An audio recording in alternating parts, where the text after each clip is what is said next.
community. Sobra yung in-establish yung yung hapon natin ngayon, kaya si Benz napag-pray, tuloy na pray for one another. Very strong yung community natin. Let's move lagi paglinggo, yung community ng 4:30, community ng 12:30, ng 10 o'clock, ay dagang community and people of God. Bakit kaya ganun yung inyong community feels? Kasi po, may communion tayo. Eksakto, as one community, nagkakaisa tayo sa pag-alala sa kamatayan, muling pagkabuhay, at sabay-sabay tayong nag-iintay sa muling pagbabalik ni Jesus, kaya tayo nagko-communion.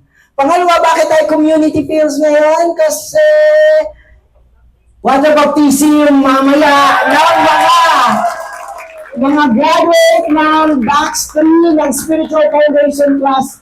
At kailangan natin mag-celebrate at maging saksi sa pagtatayo nila na sila'y naniniwala at maninindigan kay Jesus at sa gospel. Pakataas ang kamay tayo at patayo na lang. Tayo yung mga mag-water baptize mamaya. Di ba? We are here for people to really receive God.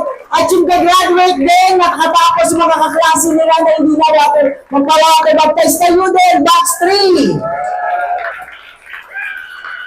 3. O, di ba? Kaya community feels tayo. Thank you very much. You can stay a bit mamaya after the service. Meron silang water baptism and celebrate with them. At alam nyo kung anong bakit community feels for the third time? Dahil finale na now, Unstoppable. Yung ating magandang series deserve a great grand finale ng inyong community feels. Okay po?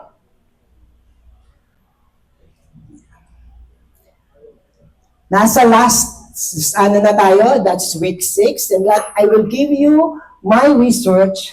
Kala mo sobrang dami na research, no? Pero talagang hinanap ko po ito upang makakita po tayo ng mga statistic ng kalagayan ng mundo ngayon. Alam niyo po ba, ang Kristyanismo, where we belong, remains to be what?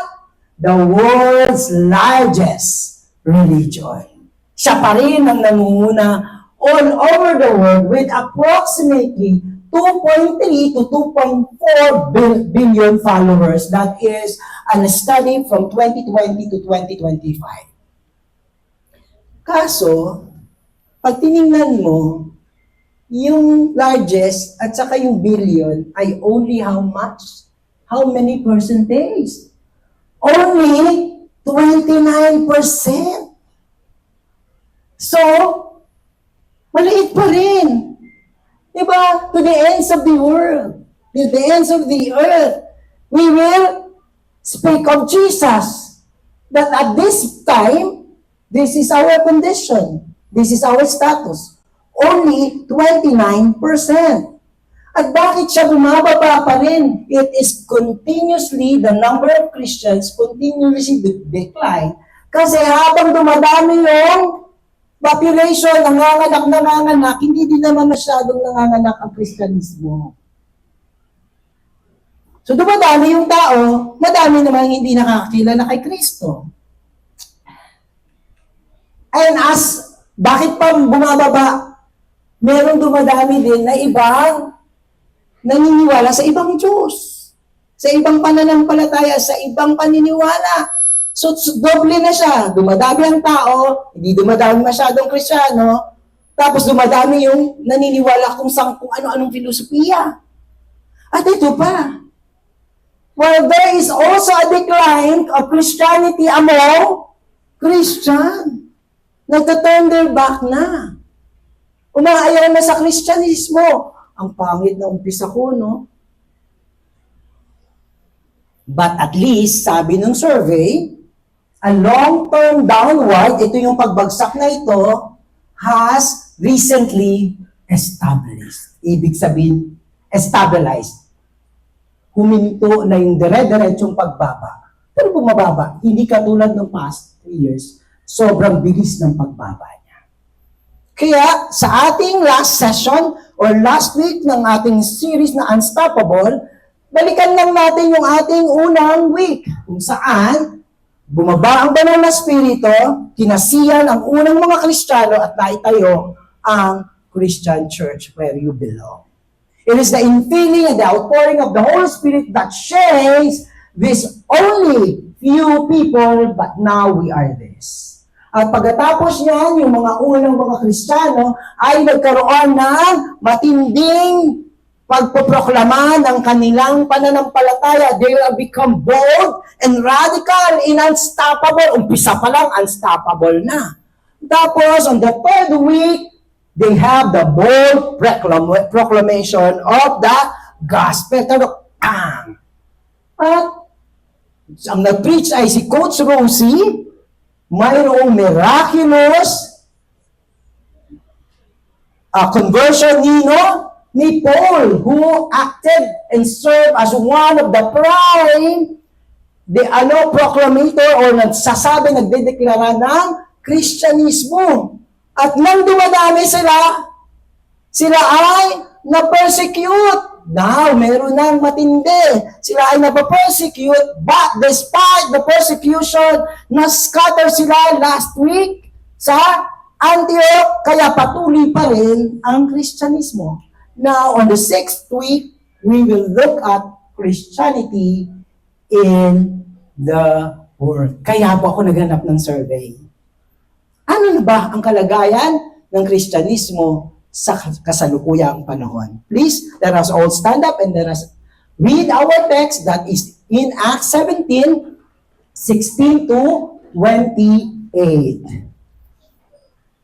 Community Feel, say amen kung nandun na kayo sa page. That is in page 540. Amen po ba? Amen. 16.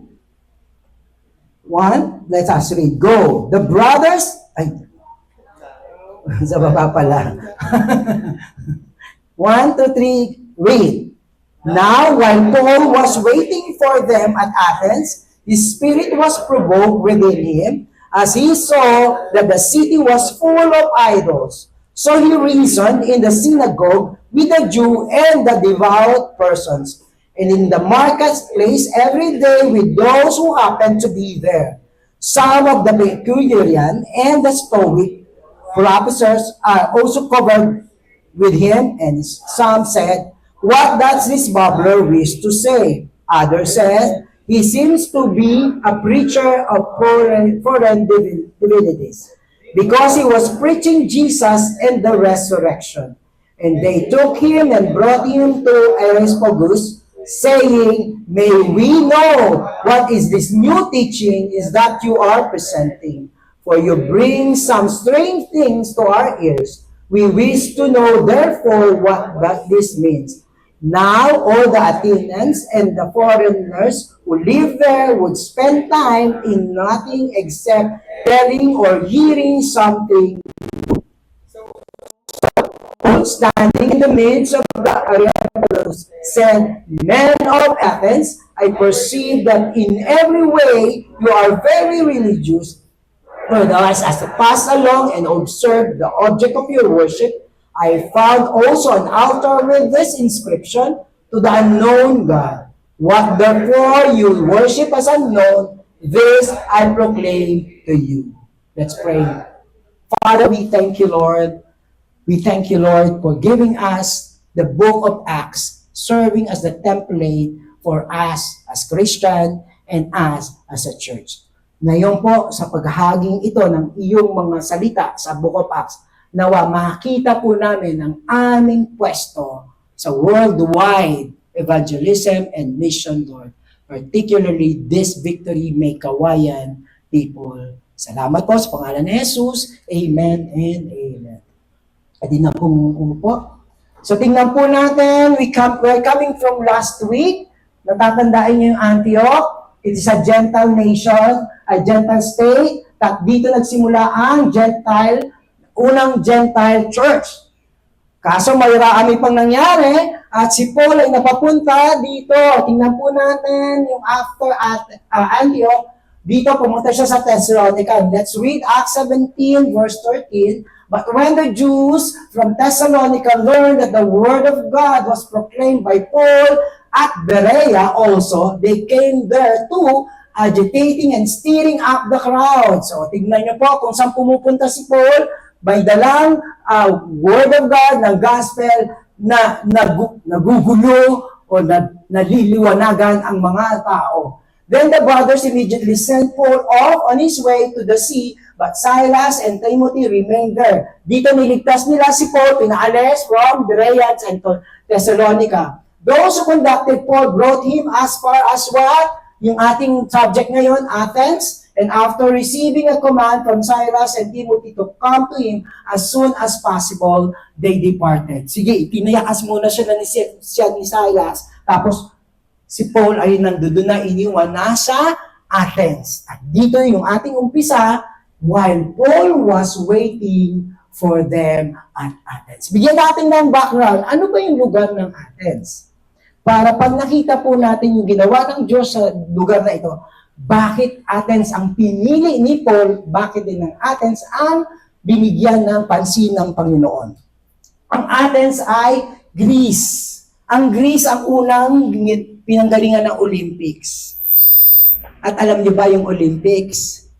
Pagsamba yon sa kanilang maraming Diyos. So, ang capital ng Greece ay Athens. Hindi inyo ha, Athens.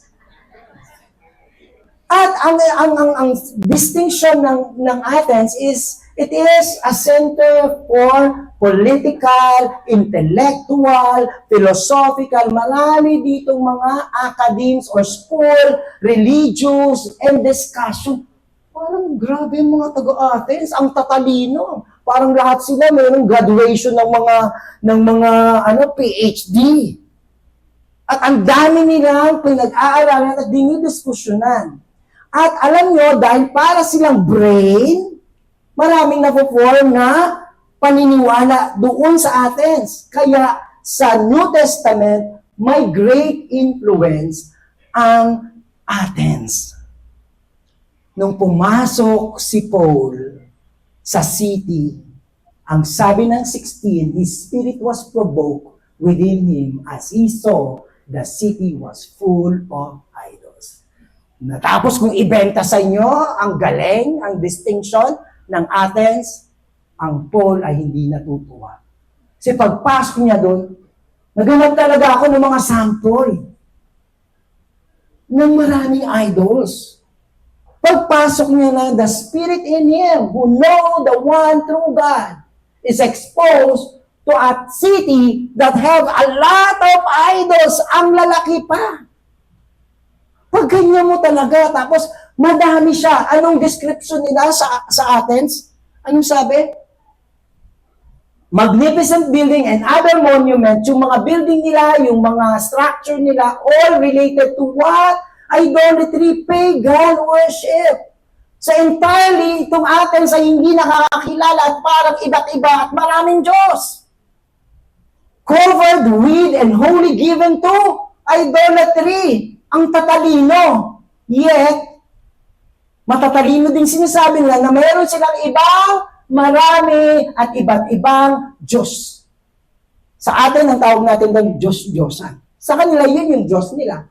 Ang sabi ng quotation, it is easier to find a God, idol, in Athens than tao. Mas marami pa raw yung mga Diyos-Diyosan sa tao. Just to see, emphasize, na ang dami ng idolatry doon. Now, talking about Christianity now, in the whole world, parang Athens. Christianity in the idolatrous world. Maraming false God. O, balik tayo dun sa ating survey. Anong sabi ng survey natin? 29% lang sa global population ang Christian ang nakakakilala kay Kristo. Ilan ngayon? Mag-minus tayo. 71. 71 believes on other gods and goddesses. This is the situation. Ramdam Joseph and feel ni Paul? Do we hear that? Do we feel that? Pag ginanyan niyo yung, social media, hindi lang naman yung mga statwa ang idols, Now, ang daming idolatry. Sapatos nga, idol Bag. Bukod pa sa maraming idol. Bukod pa sa mga opa idol. Bukod pa sa iba't ibang kulay ng pera ng idols. Christianity now is feeding and competing with all these idolatries. This is our condition. Tama tuloy yung survey. Athens, in the book of Acts, represent the world. Then, until now. Ang tanong, nung pumunta doon ganun si Paul, he was provoked. His spirit is stirred, weakened, nag-grieve. Sa tayo naman. Sa paligid ng mga idolatry, baka sa isa pa rin tayo, yan ba? Uriin niya. Tayo pa yung gagastos yan. Bibigyan ng oras yan. How do we react as a Christian? With all these idols, Paul give us a good example. He was provoked, as the text says. So, kung anong ginawa ni Paul, na-provoke siya. Sabi niya, ayoko na sa Athens. Inyo na lang yan. But look, sa second text, what did he do? So, kita nyo kagad, na-provoke siya with all these false gods and false worship, grand as they could be, many as they could be. Sabi niya, so, he ran away. No, he reasoned. What a very bold, yung film, yung kanyang pagtindig. He reasoned in the synagogue with the Jew and the devout person. Saan siya muna pumunta? Sa synagogue. Sino nandoon? Mga Kristiyano din. Bakit niya pinuntahan yung mga Kristiyano doon?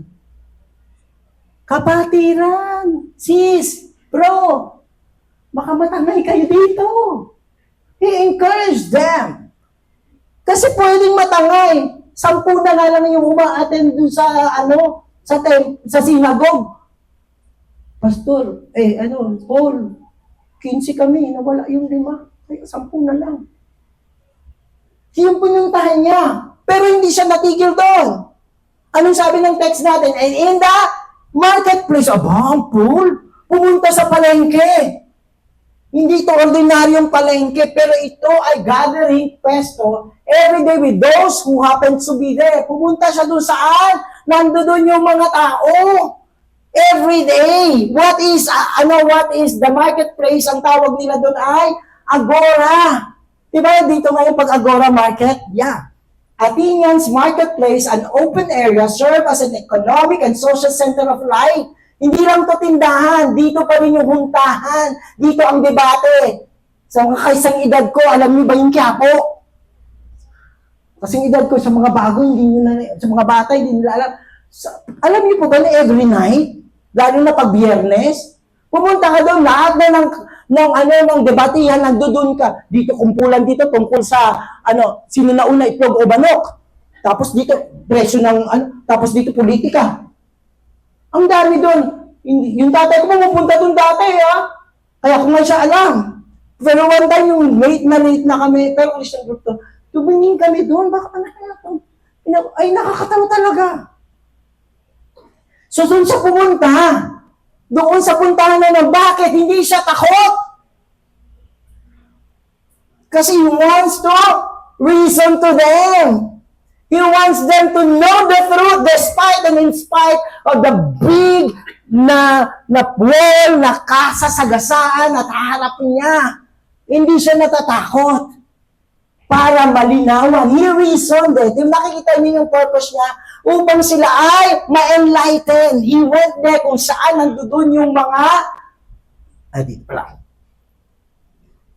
Paul was so intentional to attract the attention of the non-Jews. Nandun siya sa synagogue, pero sa marketplace, including what? Naku, yung mga honor student, yung mga honorary members, yung mga great senator, yung mahusay, great philosopher, rhetoricians, and teachers to engage people for what? Gospel ipakilala. Kasi they are full of idols. Di hindi yung true God. Di nyo kilala. Now I am here. Paul was bold and brave for the mission. Thank you, Paul, and the first church, because you became so unstoppable, umabot sa amin. Hindi umatras, hindi tumago, hindi umalis sa Athens. Example ng nakausap. Some of the Epicurean, kaganina umaga, ine-example ko sa L113, some of the E and the S. Sabi ko, Stoic ba? Tama ba yung pronunciation? Ito, nabubulos ako Epicurean eh. And Stoic philosopher also conversed with him. Hinahanap niya talaga. Kasi he was looking to enlighten them. Tingnan niyo ang banat ni Paul. So Paul, standing in the midst of the Areopagus, said, Men of Athens, ang kanyang audience, buong Athens, I perceive that in every way you are very religious. Bakit hindi mo masasabing religious yun? Daming Diyos-Diyosan eh. So term natin, Diyos-Diyosan sa kanila Diyos. So they are into spirituality. Yun nga lang sinong Diyos. Sabi, you are religious. For as I pass along and observe the object of your worship, I found as also an altar with this inscription, to the unknown God. What therefore you worship as an unknown? Sabi ko, meron pa kayo. So, sobrang dami na to meron pang X. Unknown eh. So parang wala silang nangyinis na Diyos. Kaya may altar para sa unknown God. Look at, nakita niyo yung mindset? At yung mindset na yan ang hinarap ni Paul. They are very religious and very intellectual, very wise. Kasi mga philosophers sila. But the problem is they do not know or they have a wrong view of God, of the one true God. Inahin natin si Epicurean. Nag-research ako ulit. Madami pala. Ubus yung pages ko kakaarat. Tapos sabi ko, hindi nyo kaya yun. Para tayong L113, 3 hours. Kaya ito na lang. Kasi ang tingin ko, ang problema nila in the mind of Paul is, who is God? Who is the true God? Ito na lang yung titingnan natin. Sa Epicureans, believe that the existence of God, hindi sila, hindi sila walang Diyos. May Diyos sila. But their gods are distant and uninvolved. The gods do not dwell among the followers. Christians, totoo ba itong Diyos na to? Kung ikaw si Paul, He is with us. He is Emmanuel. And then sinasabi na may Diyos, pero hindi siya. Wala silang pakialam sa akin. At ang wala silang pakialam, hindi nagja-judge sa behavior nila, yung God nila. Walang basagan ng trip. Bahala ka sa gusto mo kasi walang divine justice. Pero tayo, Christians believe that man will be judged and that without the law and teachings of God, men and the society will collapse into moral decay. Kasi nung hindi nagja-judge si God, walang morality. Kung anong trip mo, gawin mo. Does it sound today? Diba? Walang pakialamanan ng trip dito, Kasi di may morality. Kaya nasasabi niyo, asan na yung morality ng tao? Ganyan. Yung huli ko, nakatulog. Di ako tuloy makatulog agad at bit-bit ko yung kasi napanood yung reel, pinareel dito yung isang tao. As in, sino nag-post nun? Bakit ko pa binalikan ko pa? Tinignan ko yung umigkas yung buong katawan niya. But ang naiwan sa akin, ganito na ba talaga? Wala na bang takot? pakialam. But we Christians know that we need God na magsusulit ang tao sa kanyang ginawa. So yung isa, yung Stoic. Yung Stoic believe the divine deity can be found everywhere. And that God and the universe are identical. Saan nakuha yung manifest? Kaya tuloy hindi ko magamit ang manifest. Dati nung nagpipreach ako, madali lang manifest. Ngayon hindi na. Di ba? Ano sinasabi ng manifest? The universe! Nagkasundo ang universe, pinagtagpo kami. Kaya term natin is manifest ko, di ba? Pareho lang din yung Athens at ngayon. You must also live with the divine principle within them. Meron naman silang in a way virtue. Pero yung kapasidad na magawa mong mabuti, mag-virtuous life ka, is, the power is, you are divine. Kaya mo yan. Dito lang yan sa loob. So, as to achieve a virtuous life, Stoicism promotes self-reliance. Dito lang. Ikaw ang Diyos mo. But we Christian emphasizes not on a manifest God, universal God, but personal God.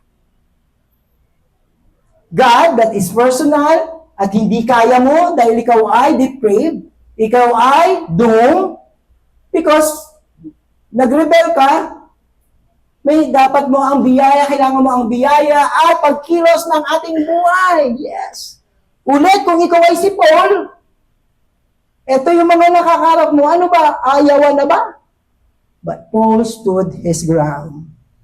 Christianity in the world of faulty views of God. Christianity in all the human philosophies. Ngayon, ano ba, Chris? Ano na ba yung mga filosofiya ng tao? Konti lang to. Pag nag-research ka, mas marami pa. Bigay lang ako ng konti. Yung expressive individualism. Sarili mo, true self mo, di ba? Unahin mo yung sarili mo. Ang ultimate goal is follow your heart. Express your uniqueness. O, di ba? Pag sinabi kong ako ay wolf ako. Di ba po? Pag sinabi kong gusto kong magpakasal sa staff toy, kasi na-express ko yun eh. Walang pakailanmanan. Ano yung moral relativism? The ideology rejects the concept of objective, absolute, or universal truth, particularly regarding morality. Ayun din, pareho din yung kanina. Kung anong moral sa'yo, kung hindi moral, bahala ka. Kasi relative naman yan. Ang tama at mali ay ayon sa gusto mo. Kaya kung ganyan gusto nyong tama, kahit mali siya, dito ka. Tapos yung lahat ng, yung gusto naman nila, ito yung tama namin, relative na kasi ang morality. Di ba po? Now, nagsulputan talaga po yan yung gender fluidity. Papasok ako sa CR ng kahit lalaki ako, papasok ako sa CR ng mga babae kasi nakadamit naman ako. Tapos sabi nung tatay ko, pumasok na dyan yung anak ko, ay, wala kang karapatan ha. Ang sabi ko sa sarili ko, babae din ako. Oh. Same sex, kung ano ang gusto mo na gender. Susunod, consumerism and materialism, the pervasive focus on what? Wealth, comfort, and the accumulation of goods. Payamanan. Pakapangyarihan. Accumulation. Kaya uso na ngayon hindi mo naman kailangan, bibili ka ng bibili, ilalagay mo sa estante, ipopost mo. Ang sermon ko ngayon, para akong... But I'm just... Diba? Kaya sino pinakamayaman, sino may pinakamakapangyarihan, at walang tigil. Kaya yung mga magnanakaw, nakakuha na ng 100 million, ibibillion pa. All because of this. Because the world is teaching them to do materialism. Wala nang pakialam sa kaluluwa. Sa buhay na walang hanggan. Kasi ang tingin lang dito ay ang buhay dito, dito lang. O, 5 lang yung binigay ko, pagod na ako. Di ba pwede nang bumatay ng sariling anak? Pwede na, this is my body. Kung ayaw ko tong anak ko, wala kayong pakialam. Di mo tinanong yung anak mo kung gusto niya mabuhay. O di sasabihin ng anak niya, sana sa loob, gusto kong mabuhay. Pero ngayon, pwede yan. So ano ginawa? Anong reaksyon ng mga Athens? And some said what this blogger wished to say. Others said he seems to be preaching a foreign divinities because he was preaching Jesus and the resurrection. Kasi huwag niyo naman silang i-understand, hindi nila kilala. Kaya nga nandoon si Paul. Sabi niya, ano, Jesus? Remember this? Naalala niyo yung kinuwento ko? Yung nagpunta kami sa Hatyay, sa Buddhism sila, tapos tinuturo namin si Jesus. Hindi namin mo namin yung Jesus. Ang sabi ng estudyante, he's good guy. Kasi sinabi daw ng madre, may Jesus daw na mabait. Pero talagang wala silang alam. Dito, he was preaching about Jesus, kagad niya, foreign. And they took him and brought him to the Areopagus, saying, may we know what this new teaching is that you are presenting, for you bring some strange things to our ears.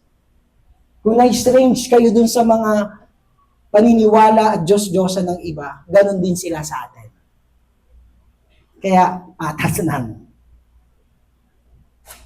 Kaya kinuha siya, nilagay siya sa, kayo na lang po magbasa.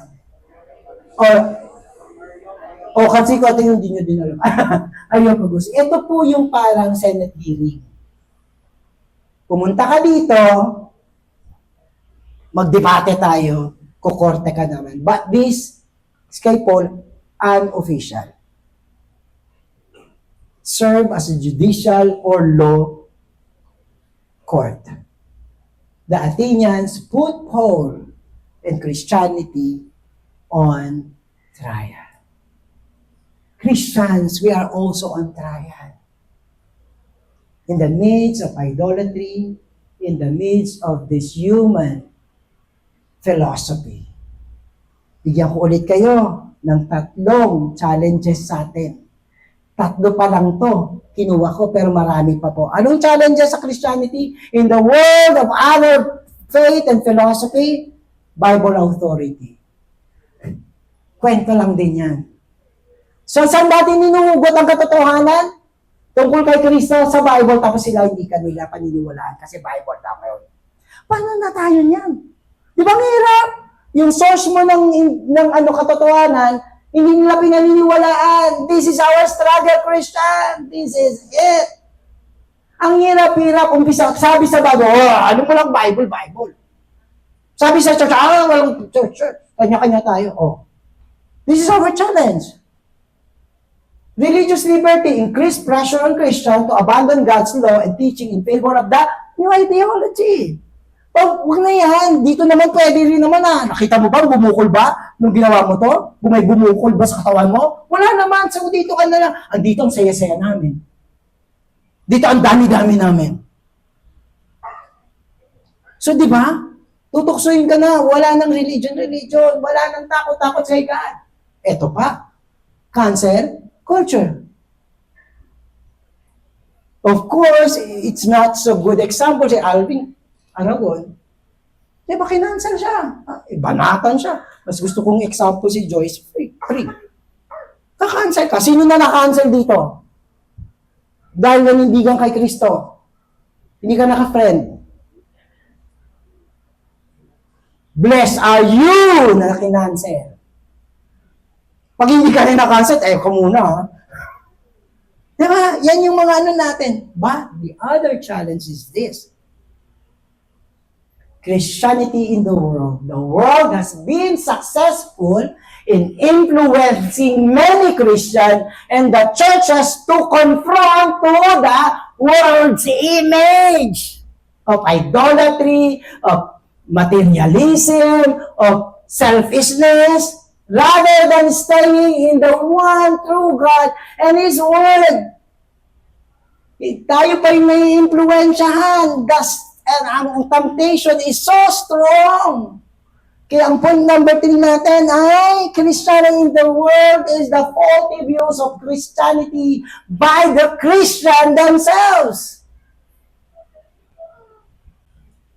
Ang dami kong term na kinuha kung ano ibig sabihin yan. Ayokong mag-term kasi ayokong magle-label tayo. Kasi sinabi nga ni Pastor, ganun siya. Ayoko ng label. Ito dahil hindi naman ito gagamitin. Ito pinili ko. Medyo technical. Formalistic belief. Christian. Formalan lang. Okay? Alam niyo po ba? More or less, balik tayo doon sa survey natin. Ilan lang porsyento? 29.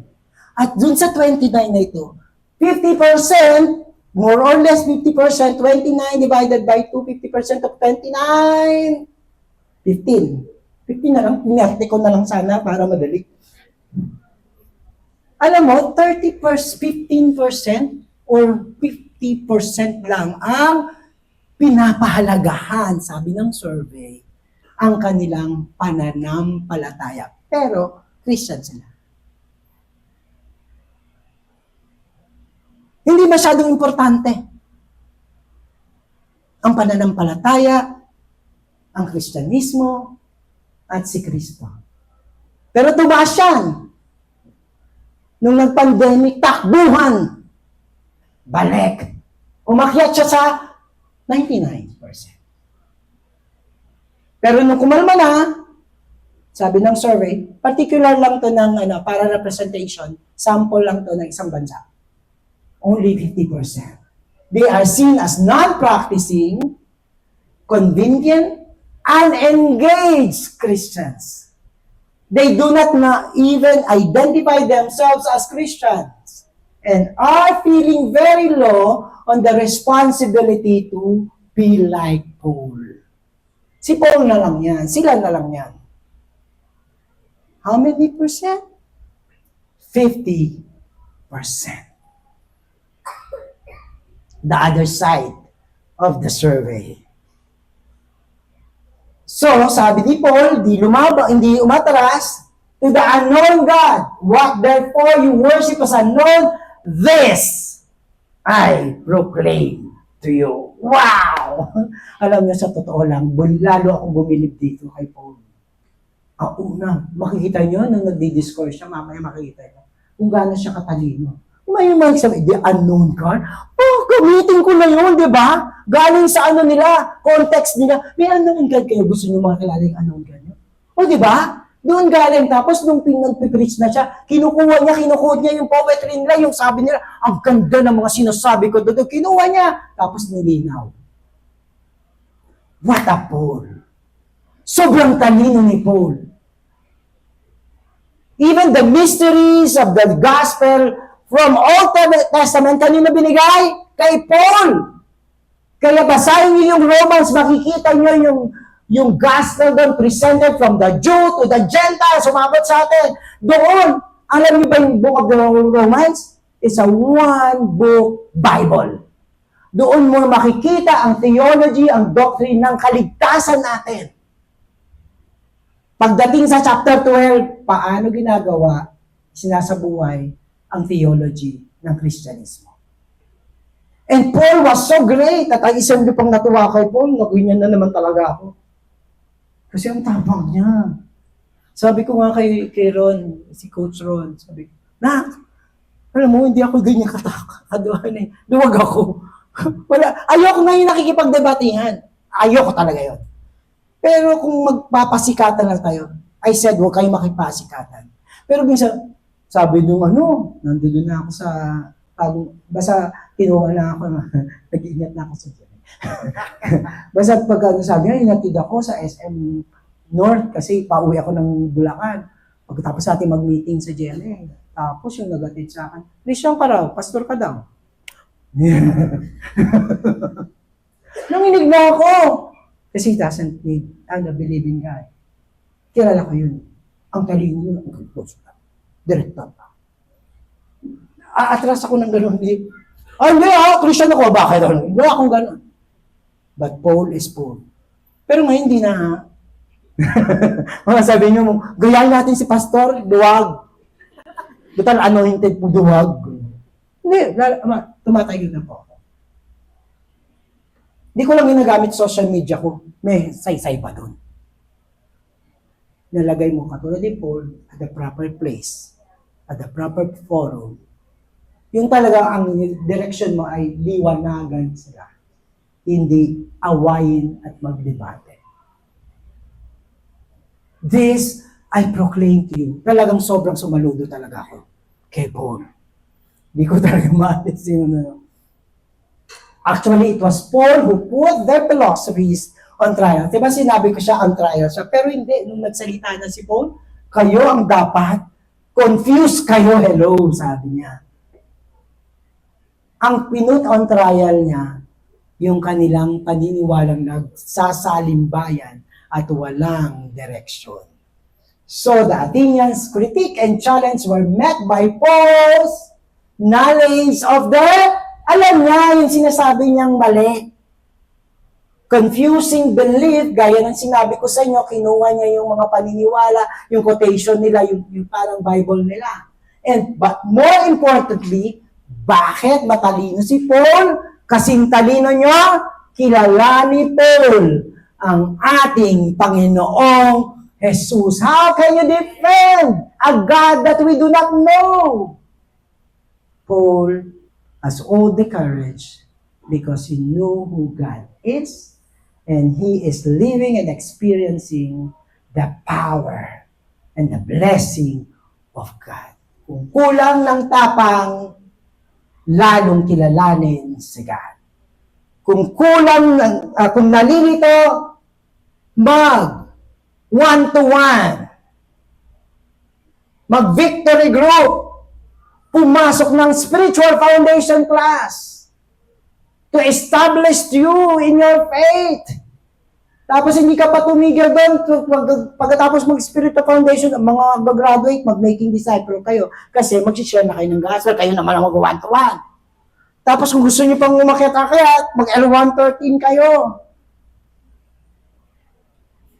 This is the program of the church. Anong dahilan? Hindi lang para may klase.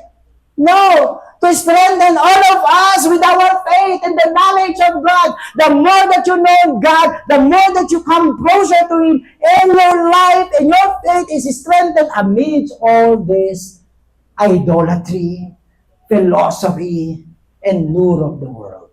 Wala tayong armas. Kaya inaarmasan natin ang ating mga sarili.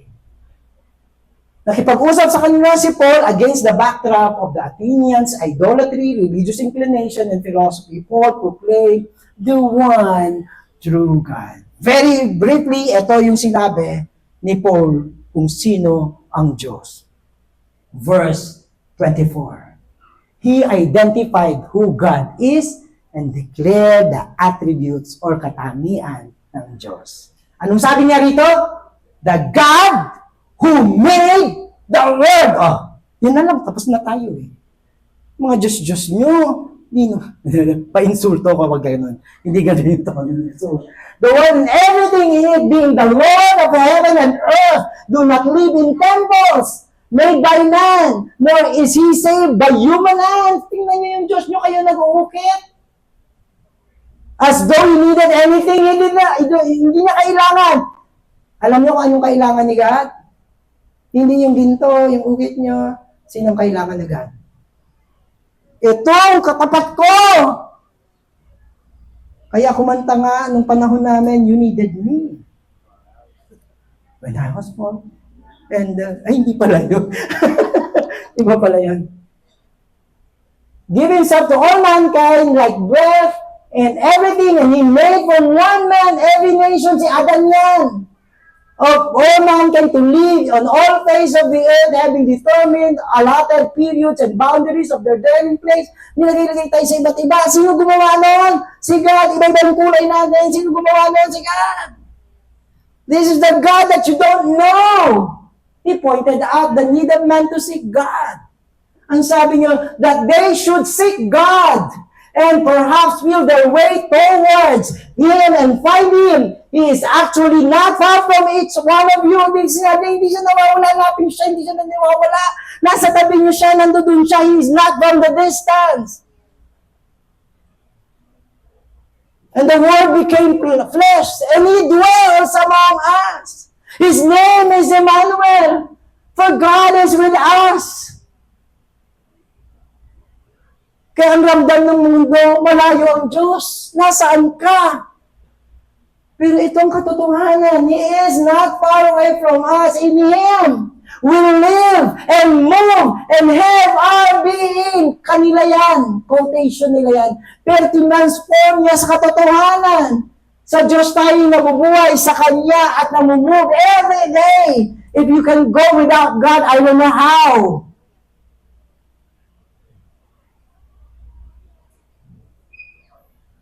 For we are indeed His offspring. Being then God's offspring, we ought not to think that divine being is like gold. Kasi tinitingnan nila yung mga kayamanan. Tinitingnan nila yung mga idols or silver or stone, an image formed by art and imagination of man. Ang gaganda. Pero wala doon na yung Diyos. Hindi ka mas maganda yung mas cargo yung idol mo, mas mataas yung idol mo. Kaya ang gagawin ng may-ari ng idol, papagandahin, lahat na ng ginto lalagay. But that is not the true God. And then, Paul boldly announced the need for men to what? Repent in preparation for God's judgment in righteousness through whom?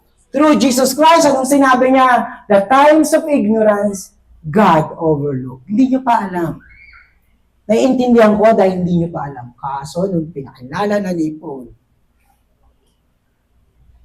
ang sabi niya, but now, He commands all people everywhere to repent, because He has fixed a day on which He will judge the world in righteousness by the man whom He has appointed, and of this He has given assurance to all by raising Him from the dead. Jesus Christ died, but after 3 days, He resurrected. When they heard this, they heard the resurrection of the dead. Ito pinaniniwalaan ko, wala namang namumbuhay. Winak na siya, hindi ako naniniwala. Alam niyo kung bakit ang mga tao ba tayo nila si Kristo? Mas gusto nila yung pinaniniwalaan siya. Anong gusto ko? Hindi ko gusto yung gusto ni Kristo. Mama, hindi tatanggapin. Ito na kung pinaniwalaan ko to, ito na talaga to, ito na to. Kahit parang ang galing ni Kristo, ayaw pa rin, ito pa rin. It's not God, but it is what they believe. But others said, we will hear you again. Di ba masarap dito na, balik ko, mag-ano na tayo, week 2 na ng 1-to-1. Di ba? About this. So Paul went out from their midst, but some joined him and what? Believe, among whom also were Dionysius, the Areopagi, ayoko na sa Athens, ang hirap ang pangalan, and a woman named Damaris and other with them. Up to this time, iba-iba ang deception ng tao. But I would like to still see this. Some of men, they joined him and believed him. Yes po. Kanina, I started with the not so good survey. Not so good population. Lalo na yung not so good 50% lang. But I tell you, this time, sabi din ng survey, Bible reading, interest in Jesus, and church attendance are rising. In Europe, in America, in the Philippines, in Victory, make a wire. In every nations, in our Christian churches. Sino alam nyo, mas ngayon interesado? Younger generation. Alam mo, ito yung pinag-usapan natin. Sabi ni Ben, Tay, bakit parang mas madali kami mag-minister ngayon sa campus? Di ba na? Meron po nga tayong sample dito. Ang daming estudyante ng spiritual foundation class galing sa school. Kasi God is moving, touching the hearts of the younger generation, particularly showing increased levels of spiritual curiosity not seen in the past years. In recent reporting shows encouraging sign of spiritual openness, especially among the younger adults. YA, interest in Jesus is rising, more people are engaging, scripture and church attendance. Pero hindi lang ako sa numbers, has seen a modest rebound. I would like to end in the light note. This is our condition. And our series, Unstoppable, ends this Sunday. But the title, Unstoppable, is what?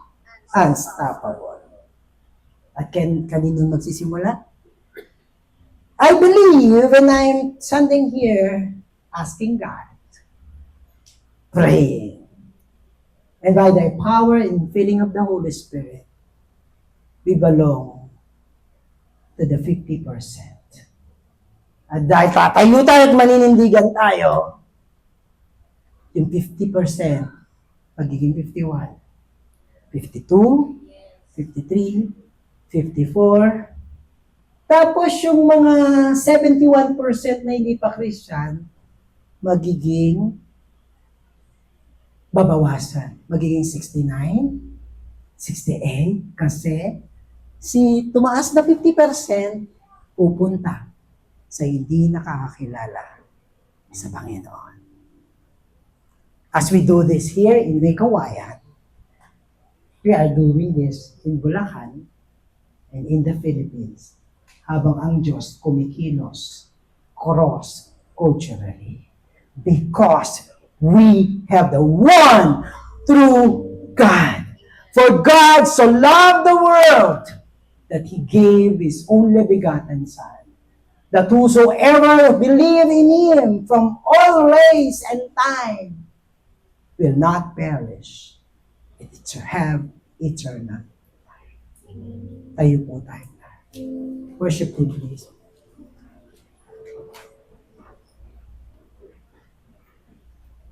Ang napakinggan natin ay ang Christianity, si Kristo, in the midst of the world, right? Sino kaaway niya? Saan nakikipag-compete si God? Yung katotohanan, sa mundo. At sa mundo, sino yung number one na kontrabida doon, ng main character? Siyempre, si Satanas. Pero may iba pang main character, ang tao. Kasi ang iniisip niya, sarili niya. All these philosophies and all idols are from the heart of man who are prideful and selfish.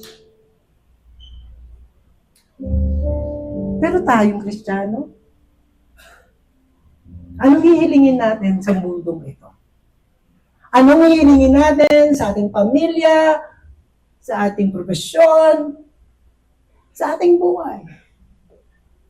Sabi ng kanta natin kanina, bigay mo lang sa akin si Jesus. Together, as a community of God, sasabihin natin ganyan. Inyo na mundo, give me Jesus. One thing that I ask for, and I will seek after, is to dwell in the house of the Lord, to be with Jesus. Grabe yung kanta niya. Sabi niya, just give me Jesus. And together, alam niyo po kanina, yung kumakanta kayo ng gano'n sa Lord. Yung kanta namin to, dinideclare namin, tapos mayroon pang linya na Jericho. Yung sa Jericho, di ba, kumakanta sila, nagpe-praise sila, bumabagsak na yung mga wall. Kanina, habang sumisigaw kayo, inakyat niyo si God. Inakyat niyo si God sa Middle East. Tapos kanina habang tinataas niya yung pangalan niya, yung inyong mga battles, baka may Middle East din tayo. Pero kanina nung tinaas nyo, asa na yung Middle East? Asa na yun? Kasi tinaas natin si Jesus Christ.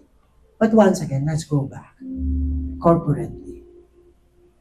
Let's go to Jesus. Anong gusto nyo? Anong hinihiling nyo? Give me. Give me. Give me. Give me. Give me. Let's this be our prayer.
Lord, ikaw yung naglikha. You author not only our faith, ikaw din ang nagsulat, nag-ukit ng pagmamahal namin sa'yo. Salamat. Salamat. Kung kami lang, kaya kaming akitin, kunin, agawin ng mundo. Pero dahil mahal mo kami, actually nanandigan ka para sa amin. Kaya Lord, this again, as community, this is our prayer.